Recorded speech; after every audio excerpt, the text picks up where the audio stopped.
Donc on est aujourd'hui donc le dimanche 18 Shvat et nous sommes d'Af Ain Bet de Yoma. Nous sommes arrivés hier à la ligne numéro 7. Parochet Esrim Arba'a. Rappelez-vous, on avait dit hier donc de quoi était tissé chaque habit ou chaque chose donc dans le Mishkan. Parochet, donc le rideau qui sépare entre le Kodesh et le Kodesh HaKodashim, Esrim Arba'a, il y avait 24 fils. Comment? La Gemara dit c'est facile. Arba'a dishita shita lo dina velo dayana. C'est-à-dire il y avait là-bas 4 fils. Et comme chaque fil il est doublé, multiplié par 6, 6 fois 4 égale 24, c'est pas chaud. Donc il n'y a pas, il dit le dina et le dayana, personne ne discute cet avis-là. Hoshen ve efod aslim ushmona minalan. Donc hier on a vu que Hoshen ve efod il y avait 28. Maintenant la Gemara explique pourquoi. D'où on sait que il y a 28. La Gemara répond, Dirtiv, Ve'asita Hoshen Mishpat, Ma'aseh Hoshev, Ki Ma'aseh Fod Ta'asennu, Zahav, Techelet Ve'algaman, Ve'tola Atshani, Ve'shesh Moshzal. La Gemara dit comme ça, c'est marqué dans la Torah donc, dans la paracha de Tetzavé là-bas, donc Hachem il a dit à Moshe, tu feras Hoshen, donc le pectoral, comme le Ephod tu le feras, Zahav, Techelet Ve'algaman, donc bleu azur et rouge pourpre, et Tola Atshani, comment on traduit ça? Je sais pas, coloration, je sais pas, une couleur particulière, quoi qu'il en soit, Veshesh et le lin, Moshezar. Alors là, moi, on a dit comme ça. Comme on voit ici, Al-Ba'a, Dishita, Shita, Asiv Al-Ba'a. Comme il y a Techelet, Al-Gaman, Tola Atshani et Shesh, ça fait 4 fils. Et à chaque fois qu'on dit qu'il y a un fil, donc il est multiplié par 6, ça nous fait 24. Maintenant, la Gemara dit, il y a aussi le Zahav. Zahav, Arba'a. Et l'or, il y a 4 fils d'or. Ça fait donc, il n'y a que 4, il n'y a pas 6. Alors, on a dit, pourquoi? Donc, pourquoi tu ne dis pas que le fil d'or aussi, il est en multiplié par 6, si ça nous fait 5 fois 6 égale 30. Alors, il répond, Amad Abaha Badaakov, Amad Kra, Vikesses Petilim, Petilim. Il dit parce que c'est marqué dans la Torah à propos de l'or, Vikesses Petilim. Or, nous, on a vu hier, Pétil, quand on dit Vikesses Petilim, quand tu dis Pétil, on le coupe, Kesses c'est coupé. Tu coupes Pétil, c'est 2. Petilim, 2 fois 2. C'est pour ça, Harikan Arba'a, et donc ça fait en tout 28. Rabashi Amar, Amar Kra La'asot Betoch HaTechelet Uvtoch HaAlgaman. Rabashi dit, tu sais pourquoi l'or, c'est pas 6, mais c'est seulement 4. Parce que dans la Torah, c'est marqué La'asot Betoch HaTechelet Uvtoch HaAlgaman. C'est pour faire, donc, dans le bleu azur et dans le rouge pourpre. Ça veut dire quoi? C'est-à-dire que le fil d'or, il faut le tisser à l'intérieur. Alors, le moyen dit comme ça. Comment tu veux qu'on fasse?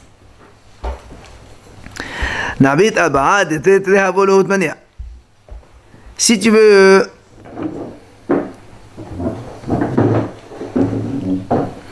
on a Techelet Agaman, Tola Atshani, Veshesh. Le passage qui dit comme ça. Betocha Techelet Uvtocha Agaman, Uvtocha Tola Atshani, Uvtocha Shesh. Donc l'or, le fil d'or, on va le tisser avec le Tchelet, avec le Argaman, avec Tola Atshani, avec le Shesh. Alors, il m'a dit comment tu veux qu'on fasse? Si on met Arba'a de Tre, si on met dans chaque sorte de fil 2 fils d'or, puisqu'on a dit il y a Tchelet, Argaman, Tola Atshani, Veshesh. Il y a 4 fils différents donc dans ce Hoshen Mishpat. Et si donc la Torah dit il y a aussi de l'or dedans, il y a marqué à l'intérieur de Tchelet, à l'intérieur de Argaman, à l'intérieur de Tola Atshani, à l'intérieur de Shesh, si on fait dans chaque fil 2 fils d'or, comme il y en a 4, ça nous fait 8. C'est pas bon. Alors qu'est-ce qu'on fait?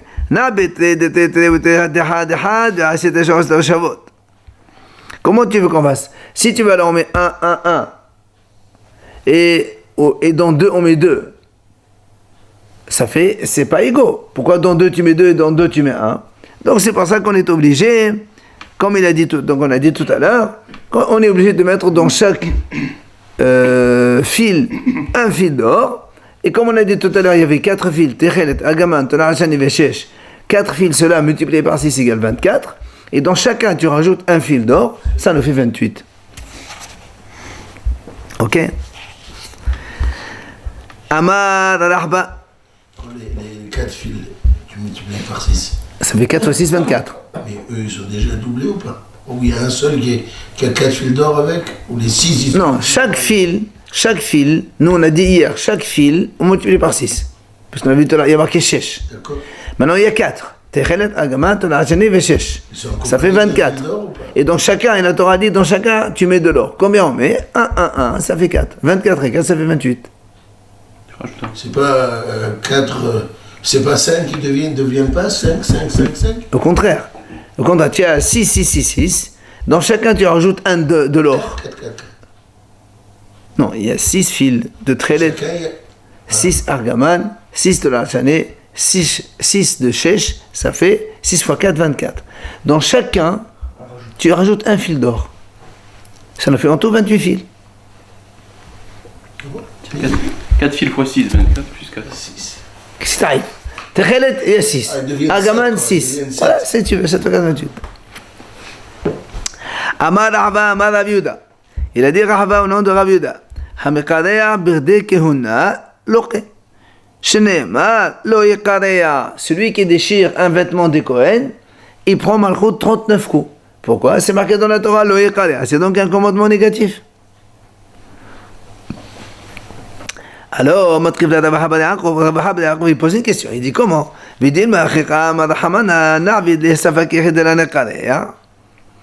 dit, pourquoi tu dis le yekarea c'est un commandement négatif? Il dit peut-être que parce que dans le pasuk c'est marqué comme ça.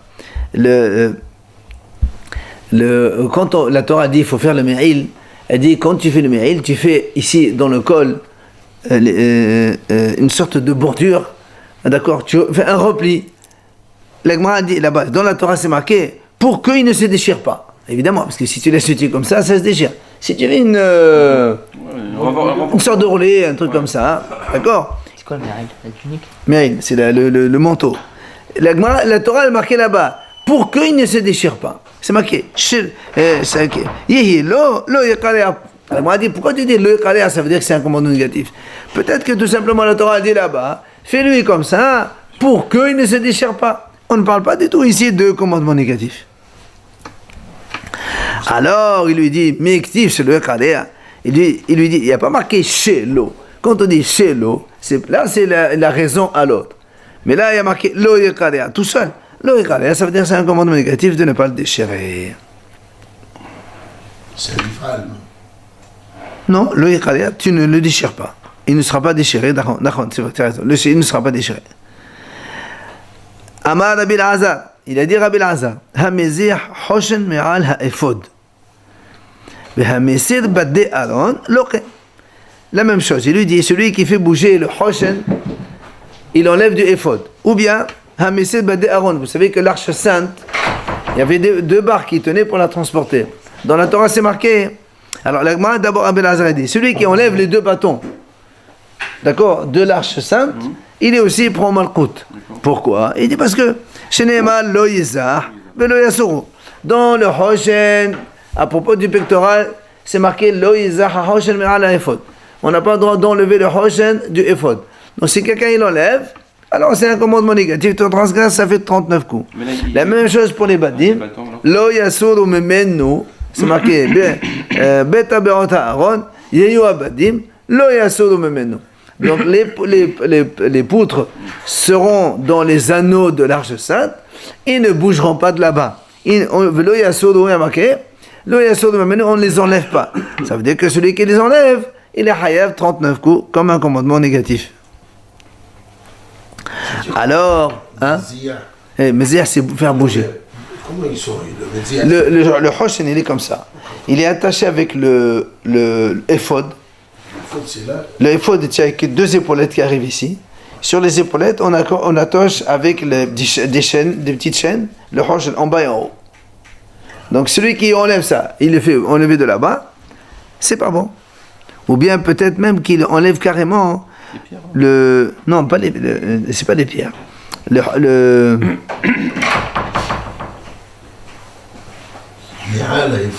C'est ça. C'est ça, donc celui qui enlève, tout simplement. Alors, la Gemara dit là aussi, la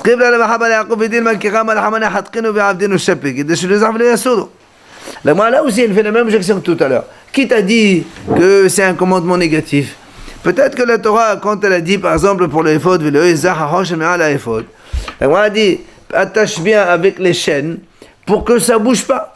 Ou bien dans les bâtons qui transportaient l'arche aussi. Peut-être que la Torah dit, ça veut dire rentre bien les bâtons dans les anneaux de l'arche, comme ça, fais en sorte qu'ils ne bougent pas, qu'ils soient bien serrés et qu'ils ne bougent pas. Alors là aussi, il lui dit, là aussi, il lui dit, il n'y a pas marqué le mot chez, enfin la lettre chez qui est donc un petit peu la raison de ce qui précède. Il n'y a pas ici une causalité, fais ça pour que non. Il y a marqué veloïzah. Donc c'est un commandement négatif et donc c'est assour. Rabbi Yossé, il a objecté. Il dit, c'est marqué dans la Torah qui était donc le passage qu'on vient de dire maintenant, que les bâtons qui transportaient l'arche, ils seront dans les anneaux à l'intérieur, ils ne s'enlèveront pas de lui. Ça c'est un.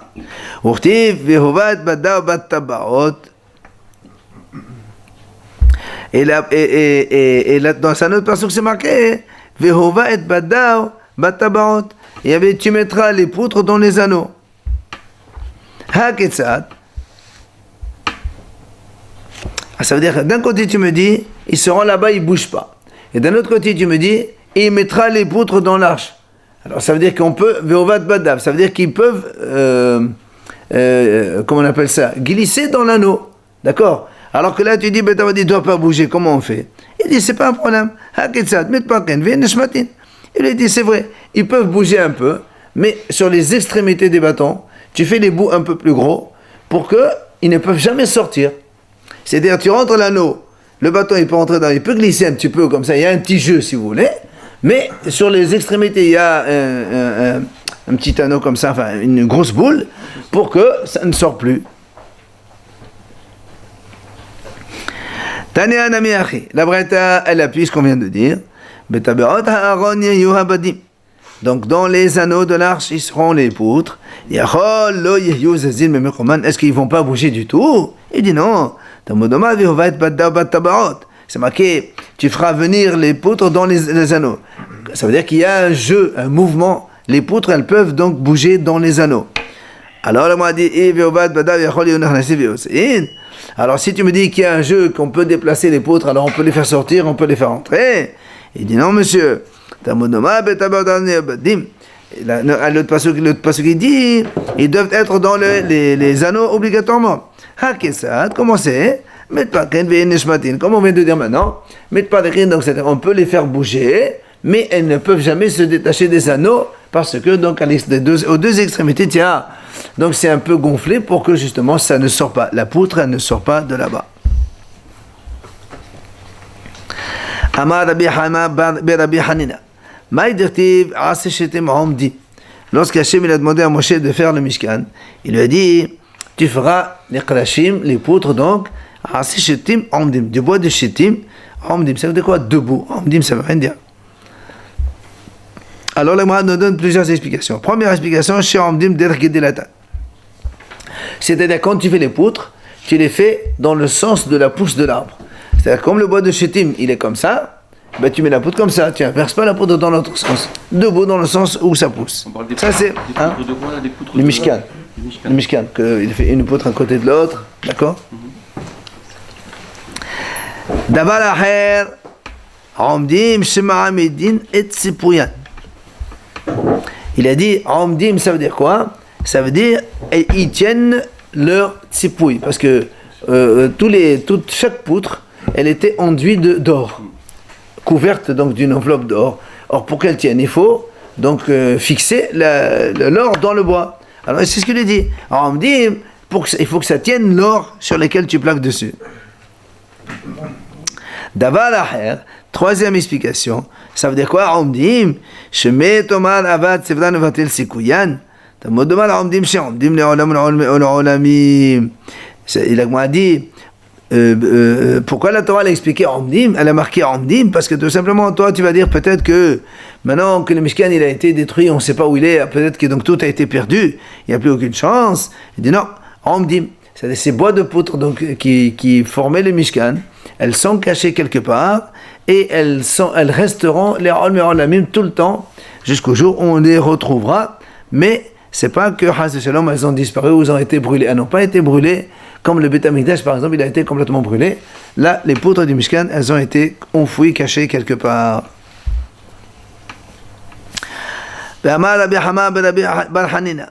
dit, Rabbi Hama bar Hanina, ça veut dire quoi? Les vêtements sérad pour servir dans le Kodesh.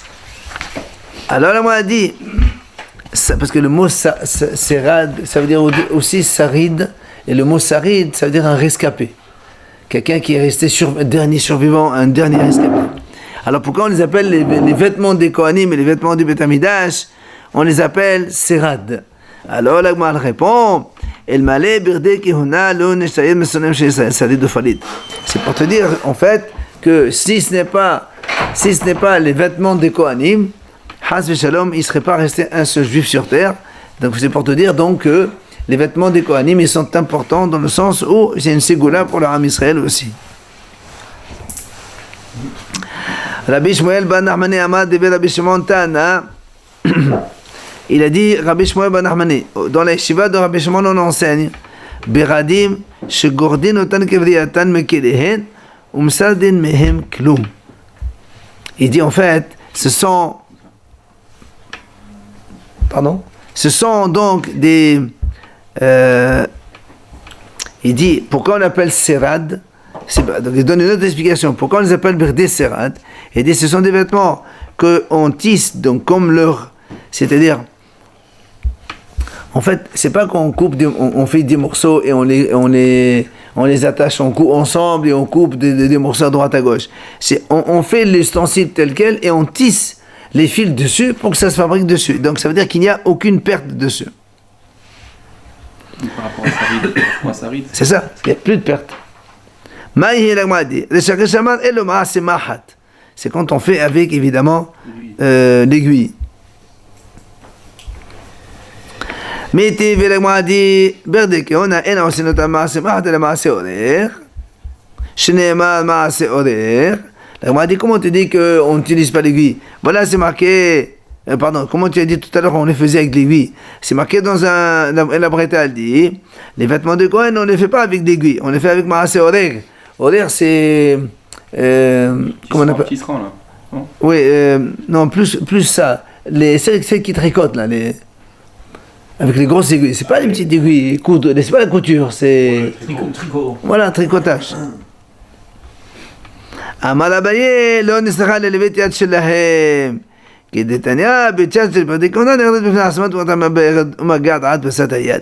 dit en fait, c'est pour les vêtiets, c'est-à-dire le manche, d'accord? Le manche du vêtement, celui-là on le faisait avec Maaseh Horer et après on le collait évidemment avec le vêtement. Amar Rahva Amar Rabiuda. Shalosh Adonot Asa Betzalel. Quand Betzalel il a fait le Mishkan de Moshe, il a fait l'arche sainte là-bas, eh bien il a fait, on le sait tous, 3 caissons, d'accord? Oui. 3 caissons, le premier en or, à l'intérieur un autre en bois, et à l'intérieur encore un autre en or, ok? Alors c'est ce qu'il dit ici. Shalosh Adonot Asa Betzalel. Betzalel il a fait donc 3 boîtes, on va dire comme ça. Emtsai Shel Etz Tisha. Celui du milieu, il est en bois, il faisait 9 tfahim de hauteur. Parce que nous on sait que l'arche sainte, elle mesurait 9 tfahim, plus le couvercle, un tefah, ça fait en tout 10. C'est quoi un tefah? C'est une main. Ouais. 1 mètre de haut. D'accord? Alors, donc la Gemara dit, donc celui du milieu, il mesurait 9. Penimi shel zahav shmona. Celui qui est à l'intérieur, évidemment, il était en or, il faisait que 8 de hauteur. Parce que quand tu as l'épaisseur du fond, évidemment, ça diminue. Quand tu rentres, tu encastres un dans l'autre, ça diminue la hauteur, ça va de soi. Hitzon, asada mashu. Celui de l'extérieur qui est en or, donc il est aussi en or, il faisait 10 plus. Pourquoi 10 plus? Ben, tout simplement, alors, le 10, c'est pour couvrir, parce qu'on a ici un Aaron, un autre qui vient ici, et un autre qui vient ici. Parce que l'un, il est, comme tu mets une botte dedans et tu mets une autre botte dedans, évidemment, celui-là, le dernier, il doit mesurer plus haut pour rentrer les deux autres qu'on rentre dedans, évidemment. Donc si celui-là, l'intérieur, il fait 8, le moyen, il fait 9, l'extérieur, il fait 10. Maintenant, pourquoi Machéo? C'est pour la couverture, pour mettre le couvercle dessus. Ce qu'on appelle caporette. Pourquoi on dit c'est 9, finalement c'est 10 ça. On dit pas c'est 9, on dit c'est 10. On a dit tout à l'heure, tu me dis c'est 9, non? Non, si tu veux, l'arche en totalité, elle faisait 10. Maintenant, peut-être que la caporette, au lieu que ce soit comme ça, elle peut être comme ça. Si l'extérieur, il est en plus, tu as un tefar par rapport à celui du deuxième, et la caporette, elle repose dessus. Donc, tu peux fermer comme ça, comme tu peux fermer comme ça. Alors, la Gemara dit, voilà, mais il y a une braïta qui dit que celui de l'extérieur, il faisait 11 et plus, pas 10 plus. Alors, comment nous, on a dit ici 10?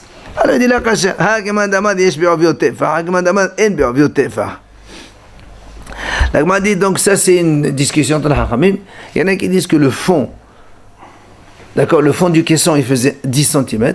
L'autre, il dit non, il faisait moins que 10 cm. Donc, évidemment, tu rajoutes dans la hauteur après. Alors pourquoi tu dis en plus? C'est quoi le plus, à quoi il sert? Il dit c'est pour mettre le zer. Zer, c'est le petit, quand on met une petite décoration là autour, d'accord? Ce qu'on appelle le zer zahav, c'est une petite couronne comme ça en or qui entoure l'arche sainte. D'ailleurs, Amar Rabbi Yohanan, il vient Rabbi Yohanan, il nous apprend, Shosha Zedim dans la Torah, c'est marqué qu'il y avait 3 zer, c'est-à-dire 3 petites ornements, voilà, une décoration. Chez le Mezbeach, Veshel Aaron, Veshel Shulchan. Il y avait un donc chez le Mezbeach Hazahav, dans le Mezbeach Hazahav sur lequel on faisait les Ktoret, il y avait une couronne. Dans un autre dans le Aaron, l'arche sainte, et un troisième donc un ornement dans la table. C'est pour ça donc il y a marqué 3, ils sont écrits dans la Torah. Et Rabbi Hanan nous enseigne, il nous dit Shel Mezbeach Zacha Aharon Untalo, Shel Shulchan Zacha David Untalo, Shel Aaron. Il dit, évidemment, la couronne du Mezbeach, elle a été transmise, évidemment, de génération en génération aux enfants de Aaron, puisqu'il y a les Kohanim qui servent. La couronne de la table, ça représente la royauté. Là aussi, elle a été transmise de père en fils, donc à David et à sa génération, au roi David. Il reste enfin la couronne de l'Arche Sainte, qui est la couronne de la Torah. Celle-là, elle est posée. Celui qui veut prendre, il vient et il prend sans aucun problème. Shemé Thomas Parhotou. Ah, tu vas me dire peut-être que celui-là, cette couronne-là, elle est moindre que des deux autres. Au contraire, la Gemara dit non. Bi melachem yimlochu. En moi, les melachem, les rois régneront. C'est-à-dire, donc, c'est elle, la Torah, qui est la plus importante que tous. Rabbi Yohanan Rami ketiv zal v'kalenan zer. Zara na'aset lo. Zer lo zara zara hemenu. Parce que nous, dans la Torah, c'est marqué zayin resh, il n'y a pas de yud. Donc on peut lire zar. Zar, c'est étranger. Pourtant, nous, quand on lit zer. Zer, c'est une couronne. C'est pour ça Rabbi Yohanan dit, c'est marqué dans la Torah, si on va selon l'écriture, ça se lit zar étranger. Mais nous, on lit zer, c'est une couronne. Comment on explique ça? Il dit, c'est facile. Zara, si quelqu'un il a eu le mérite, il a pu étudier la Torah, il a eu le mérite, alors la Torah devient pour lui une couronne. Et si Hasbe Shalom, il n'a pas eu le mérite d'étudier la Torah, alors elle est étrangère de lui. Évidemment, Zara, elle devient étrangère de lui. Rabbi Yohanan, il objecte encore de nouveau 2 psukim. Kiti v'asit alecha adon aetz, urti v'aso adon asishatim. On m'a dit comment? D'un côté, c'est marqué, Hachem dit à Moshe, tu feras pour toi adon aetz, une arche. Et d'un autre côté, le pasuk dit, ils feront Aaron, donc une arche en bois de Shittim. Alors une fois tu feras, une fois ils feront au pluriel, comment on peut concilier les deux? Alors la Gemara répond, mais quand les Talmid Chacham, chez Bnei Adam Mesouven Asot Lo Melachto. De là on apprend que quand il y a un Talmid Chacham, c'est-à-dire que les gens de sa ville doivent veiller, d'accord, est-ce que son travail soit fait pour qu'il ait une parnassa.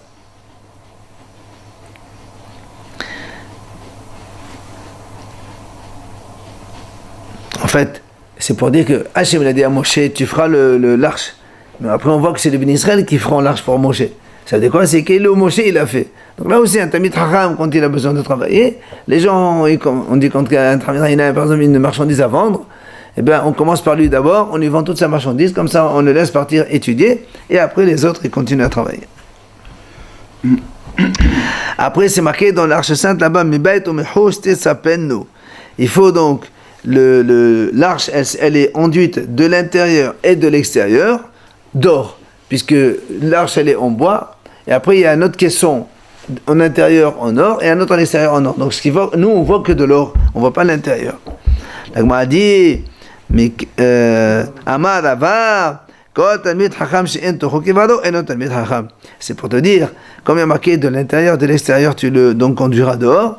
De là, on apprend qu'un Talmid Chacham qui n'est pas le même à l'intérieur comme à l'extérieur, évidemment, il n'est pas considéré comme un Talmid Chacham, c'est-à-dire celui qui est hypocrite. Il montre ça devant les gens, mais chez lui, il fait des bêtises. C'est pas un Talmid Chacham. Et Abaye, il dit, non seulement il n'est pas considéré comme un Talmid Chacham, mais il est considéré comme dégoûtant. Pourquoi dégoûtant? Parce que le pasuk il dit Shne'emar av kinetav vene'elah ish shote kamayem avla. Il dit le pasuk justement il dit comme ça, il dit netav vene'elah, il est dégoûtant. Qui c'est? Ish shote kamayem avla, celui qui boit de l'eau. Donc la Torah avla, et en plus il fait des choses en cachette pas bien. C'est évident, dans ces cas-là, il s'appelle Netrav dégoûtant. C'est de là où Abaye ou Rabba Balaola, ils ont dit donc cet enseignement. Amar Rabbi Shmuel ben Nachmani, Amar Rabbi Yonatan. Il a dit donc Rabbi Shmuel ben Nachmani au nom de Rabbi Yonatan. Maï dirtiv, Lamaze mechir biyad kisin l'aknot chokma velev ayin. Il dit, le pasuk, Shlomo HaMelech dit dans Mishlei, Lamaze mechir biyad kisin. Pourquoi l'argent, il est tenu par donc un kissil, c'est un seau. L'ikhnot chokhma, pour acquérir la chokhma, alors que velev ayin, il n'y a même pas de cœur. Ça veut dire quoi donc ce que ça veut dire? Quoi cela rapporte? Il dit, Oy lahem nesonehem shetamid hachamim, she'oskin b'torah ve'en be'emet shamayim. Il dit en fait, ça c'est pour critiquer les Talmidei Chachamim, c'est-à-dire ceux qui étudient la Torah, mais qui n'ont pas la crainte d'Hachem. Malheureusement, des fois il y a des gens comme ça, ils étudient la Torah, mais bon, il n'y a pas de bonne midot, ils n'ont pas la crainte d'Hachem. Alors c'est ce qu'il dit, donc Shlomo HaMelech, il dit à quoi donner Mehir, c'est-à-dire tu donnes la Torah dans les mains des gens qui n'ont pas de quoi acquérir la sagesse, puisqu'ils n'ont pas Yirat Shamayim, alors c'est dommage. Machriz Rabbi Yanai, à ce propos, il déclare Haval al delit lehdarta, betara ledate avid. Rabbi Yanai, lui, il dit comme ça, il dit Haval, dommage, celui qui n'a pas de maison, enfin il n'a pas de cour, darta c'est une cour, betara ledate avid, il fait une porte alors qu'il n'a pas de cour pour mettre cette porte-là. La même chose, Chachamim disent la Torah, ça représente une entrée dans la crainte d'Hachem. Et si tu as toute la Torah, mais tu n'as pas la crainte d'Hachem, tu n'as pas c'est comme si tu mettais une porte dans rien. Donc ça ne sert à rien. C'est lié normalement, non? Ah, malheureusement non. Malheureusement non. Amalehu le Rabbanan. Bematota menaïcho later tontate gehinam. C'est ce qu'il dit Rabba, il dit à ses élèves, au Hachamim, il leur dit, messieurs, s'il vous plaît, faites attention de ne pas hériter 2 fois l'enfer. Pourquoi 2 fois l'enfer? Parce que si déjà dans ce monde vous étudiez la Torah, donc vous privez, on va dire entre parenthèses, et donc vous vivez un peu difficilement. Et si en plus vous n'avez pas la crainte d'Hachem, et donc votre Torah est 0, là-bas aussi vous allez dans en Amaba, vous allez encore avoir l'enfer une 2e fois. Donc 2 fois l'enfer, c'est difficile, c'est beaucoup pour vous. Donc c'est pas bien. Amar Rabbi Yoshua ben Levi. Maïdirti vezot haTorah shesam Moshe. C'est quoi le passage qui dit vezot haTorah, voici la Torah que Moshe a placée. Pourquoi marquer le mot Sam Moshe? Il dit Zacha na'asit lo Sam Hayim. Lo Zacha na'asit lo Sam Mita. Rabbi Yoshua ben Levi l'a dit comme ça. Si un homme il a eu le mérite, il a étudié la Torah de façon donc convenable, alors il méritera que la Torah pour lui soit un remède de vie. Mais si Haz Shalom, il a étudié la Torah, mais d'un autre côté il se comportait mal, donc il n'a pas l'air d'être même dont on parle, évidemment la Torah pour lui ce sera Samita, un poison mortel. Vehainu de Amar Rava, c'est ce qu'il a dit Rava d'ailleurs, de Omala Sama de Haye, de la Omala Sama de Mota, c'est-à-dire celui qui Oman c'est comme une profession, ou bien comme une nourrice. Celui dont la Torah est vraiment la seule préoccupation et pour lui c'est que ça, alors lui pour lui ça m'a déraillé. Par contre, celui qui n'a pas donc on va dire n'a pas la foi, pour lui c'est pas essentiel la Torah, alors ça m'a démonté évidemment après ça devient donc un poison mortel. Le premier, c'est quoi? Quand quelqu'un il fait de la Torah sa préoccupation principale. Et c'est quoi? C'est un remède de vie. Ah voilà, tu as dit en hébreu, c'est pour ça. Ça m'a derrière, remède de vie. Amar Rabbi Shmuel ben Nachmani. Il a dit Rabbi Shmuel ben Nachmani, Rabbi Yonatan Rami. Rabbi Yonatan il objecte. Kétiv, d'un côté c'est marqué Pikodé Hashem Yeshalim Amesem Mahelev. Les Pikodé Hashem, c'est-à-dire les commandements d'Hashem, Yesharim ils sont droits et justes, mais ça Mahelev, ils réjouissent le cœur. Ça c'est un premier pasuk. D'un autre côté, Urtiv, Emrat Hashem Sadofa. Et d'un autre côté, on dit que la parole d'Hachem, Tsedofa. Tsedofa, c'est comme un bijoutier. Qu'est-ce qu'il fait le bijoutier? Il extrait par le feu, d'accord? Il fait purifier l'or et tout ça. C'est comme quelqu'un, il veut, on dit, la kesef. Pour purifier l'argent, on est obligé de le faire passer dans le feu. Donc là aussi, si on dit Madat Hashem Tsedofa, ça veut dire que la parole d'Hachem, elle vient dans la souffrance. D'un côté, tu me dis, les paroles d'Hachem, ça réjouit le cœur. Et d'un autre côté, tu me dis, c'est la souffrance. Ça ne veut pas dire qu'elle purifie l'homme? C'est au fait, tu dis aussi. Non, alors? Ça purifie, c'est une bonne chose. Et ça peut purifier dans la joie. Pas purifier dans la... On emploie un mot que utilisent les bijoutiers. Les bijoutiers, c'est dans le feu qu'ils travaillent. Voilà, ils font faire fondre. Mais ça purifie la parole. Alors, c'est ce qu'il dit. Zacha Sotfatonemeta. Non, pardon. Zacha Mesamehato. Le Zacha Sotfato. Là aussi, il dit l'Agmara. Si quelqu'un il a eu du mérite, il a étudié de façon sincère et bien comme il faut, il a fait de la Torah sa préoccupation, évidemment, elle le réjouit. Si maintenant le Zacha il n'a pas eu de mérite, Sotfato, elle va lui brûler, évidemment. Donc, comme il a dit plus haut, 2 fois Guénam, ici et dans le Olam-Haba. Qu'est-ce qu'il a dit du pasuk lui-même? Imrat Hashem Tsedofa.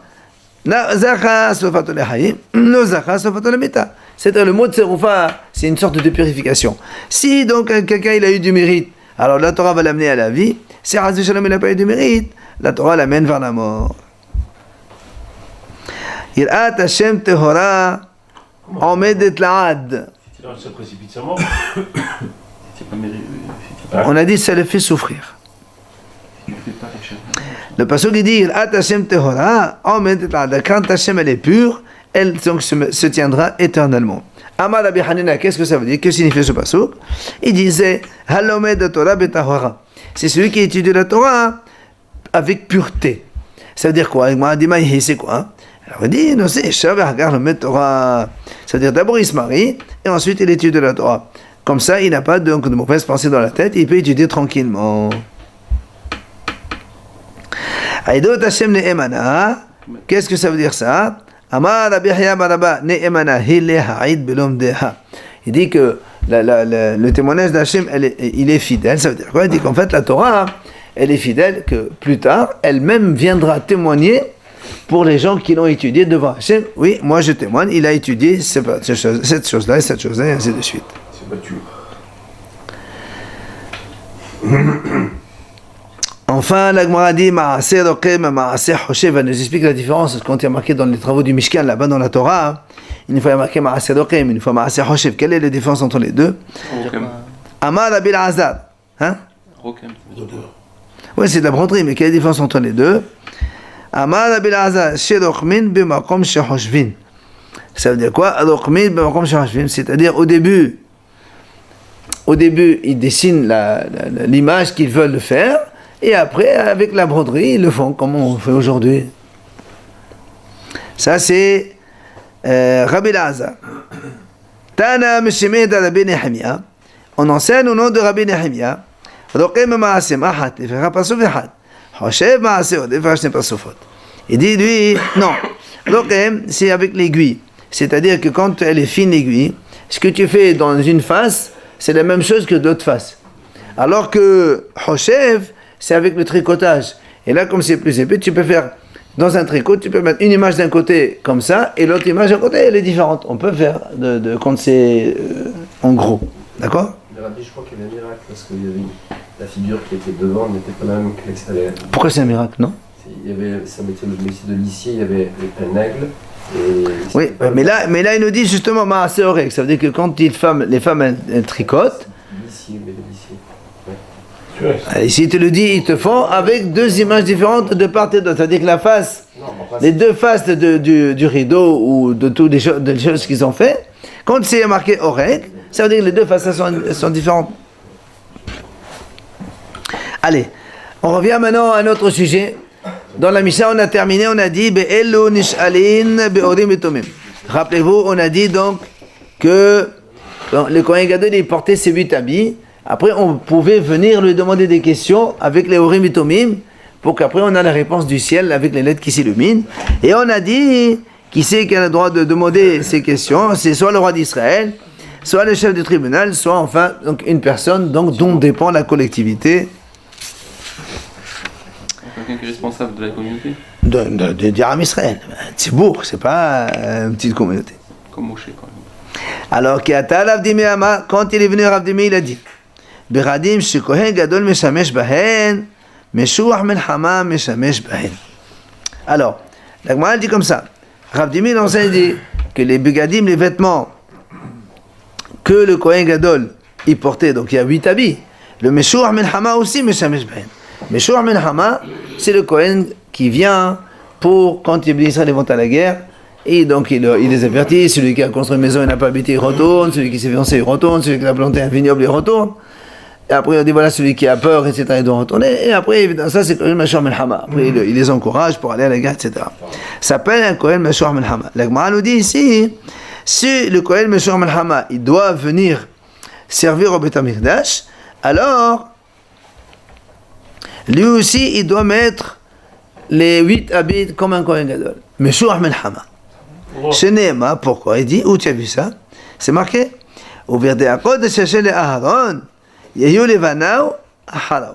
C'est quoi Aharav? Parce que dans la Torah, c'est marqué comme ça. Et les vêtements sacrés de Aaron seront pour ses enfants. Ça, bon, à la rigueur, c'est-à-dire que si les enfants ils deviennent Kohen Gadol, on leur met les mêmes vêtements, les mêmes 8 habits. Mais il y a marqué aussi Aharav. Après lui. Pourquoi après lui? En fait, c'est pour dire qu'il est le deuxième Kohen après le Kohen Gadol. C'est celui-là, le Meshouach Melchama. Donc le Meshouach Melchama aussi, s'il vient à servir au Beit HaMikdash, il doit mettre aussi les 8 habits d'un Kohen Gadol. Pour qu'on le reconnaisse? Non, pas simplement parce qu'il a un statut. C'est un statut c'est un peu une honte, non, s'il ne va pas? Pas du tout, au contraire, statut. De quoi? On parle du Kohen, là. On parle du Kohen Meshouach Melchama. Mais non, le Kohen qui avertit les soldats, enfin il les prévient, il les encourage et tout ça, il leur donne des bons conseils. Il s'appelle Kohen Meshouach Melchama.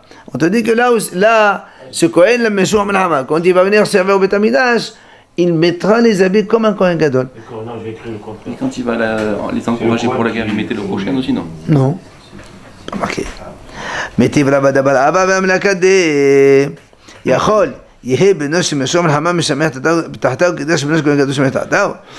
on va dire, dans ces cas-là, est-ce qu'on va dire aussi, comme le Kohen Gadol, quand il est niftar, la priorité, elle va à son fils. Si un de ses enfants, il est capable, c'est lui qui devient Kohen Gadol. Il y a une succession au niveau du Kohen Gadol. Alors, est-ce qu'on va dire la même chose dans Meshouach Melchama? si donc son fils il est incapable, on va nommer aussi donc Meshuach Melhama comme lui. Est-ce qu'on va faire ça? Elle m'a dit Talmud Omar Shiv'at yamim yilbasham hakohen tahtahu mibanav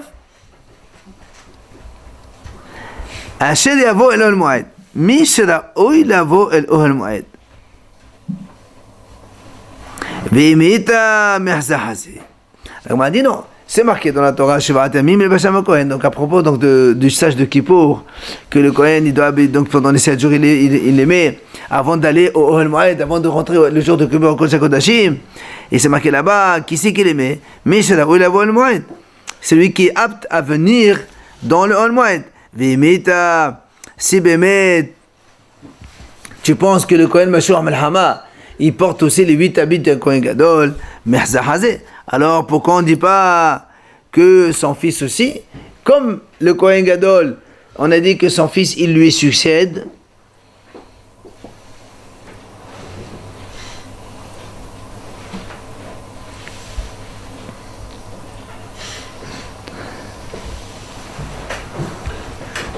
D'accord?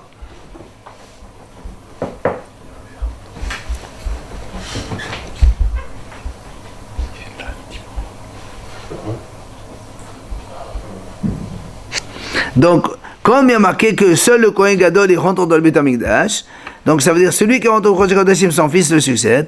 Mais alors, dans ce cas-là, celui-là aussi. Si vraiment tu dis que ce Kohen, Meshuach Melhama, il peut servir avec les 8 habits, donc lui aussi, il a le droit donc de servir dans le Beit HaMikdash en tant que Kohen Gadol s'il le veut, et donc automatiquement, son fils aussi, il peut le succéder. Amar Rav Nachman bar Yitzhak, אחי חמה, כל שעקד משיחתו לאוהל מועד יעשה זה שעקד משיחתו למלחמה.